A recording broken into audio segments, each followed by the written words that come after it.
ಎಲ್ಲ ಮಾಡಿದ್ರು 8 ವರ್ಷ ಕಷ್ಟಪಟ್ಟಿದ್ದೀನಿ ನಾನೇ ಓನ್ ಆಗಿ ವೆಯ್ಟ್ ಲಾಸ್ ಮಾಡ್ಲಿಕ್ಕೆ.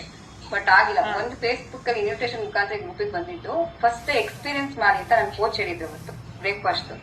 ಸೊ ಅವತ್ತು ನನ್ಗೆ ನಿದ್ರೆ ಬಂದಿತ್ತು. ತುಂಬಾ ವರ್ಷದಿಂದ ನಾನು ನಿದ್ರೆ ಮಾಡ್ತಿರ್ಲಿಲ್ಲ. ಅದೇ ಯೋಚನೆ, ಯಾಕೆ ನಾನು ವೆಯ್ಟ್ ಲಾಸ್ ಆಗಲ್ಲ, ಇಷ್ಟೆಲ್ಲಾ ಮಾಡ್ತೀನಿ ಯಾಕೆ ವೆಯ್ಟ್ ಲಾಸ್ ಆಗಲ್ಲ ಅಂತ ಅವತ್ತು ಡೀಪ್ ಸ್ಲೀಪ್ ಕರೆಕ್ಟ್ ಆಗಿ ಮಾಡಿ 6 o'clock ಎದ್ಬಿಟ್ಟಿದೆ. ನನ್ ಫಸ್ಟ್ ಟೈಮ್ ಮದ್ವೆ ಆಗಿ ಅಷ್ಟೊತ್ತಿಗೆ ಎದ್ದಿರೋದು. ಯಾವಾಗ 9 ಗಂಟೆ ಎದ್ದೇಳ್ತಿದ್ರು, 6 o'clock ಎದ್ದಿದ್ದು. ಏನಿದು ಇಷ್ಟು ಫ್ರೆಶ್ ಅನ್ಸ್ತಿದಿಲ್ಲ ಅಂತ ನನ್ಗೆ ಬರಲ್ಲ ಅಂತ ಹೇಳಿದ್ದೆ. ಮತ್ ನಾನೇ ಫಸ್ಟ್ ಹೋಗಿ ಕುತ್ಕೊಂಡಿದ್ದೆ ಏನಿರ್ಬೋದು ಇದು ನೋಡೋಣ ಅಂತ. 3 months ಅಲ್ಲಿ 14 kg ವೆಯ್ಟ್ ಲಾಸ್ ಆಗಿ ಕಂಟಿನ್ಯೂ ಮಾಡಿದ್ರಿ. ನೀವು ಬರ್ತಾ ಏನೇನ್ ಚೇಂಜಸ್ ಆಯ್ತು? ಸೊ ನನ್ನ ಫೋಟೋನೇ ಎಲ್ಲಾದ್ರೂ ಹೇಳ್ಬಿಡುತ್ತೆ. ಹಿಂದೆ ಫೋಟೋ. ಟ್ರಾನ್ಸ್ಫರ್ಮೇಶನ್. ಎಷ್ಟು ವೆಯ್ಟ್ ಕರೆಕ್ಷನ್ ಆಯ್ತು? 14 kg ವೆಯ್ಟ್ ಲಾಸ್ ಆಗ್ತಾ, ಜೊತೆಗೆ ನನ್ಗೆ ಸ್ಕಿನ್ ಪ್ರಾಬ್ಲಮ್ ಬರ್ತಾ ಇತ್ತು. ಯಾಕಂದ್ರೆ ನನ್ ಕ್ರಾಸ್ ಡೈಟ್ ಸಿಕ್ಕಾಪಟ್ಟೆ ಮಾಡ್ತಿದ್ದೆಲ್ಲ. ಸೊ ಅವಾಗ ಸ್ಕಿನ್ ಎಲ್ಲ ಹಾಳಾಗಿತ್ತು. ಸೊ ಬಂದಿದ್ ಒಂದೇ ರೀಸನ್ ವೆಯ್ಟ್ ಲಾಸ್ಗೆ, ಬೈ ಒನ್ ಗೆಟ್ ಆಲ್ ತರ ಕಾಲಿಂದ ತಲೆ ತನಕ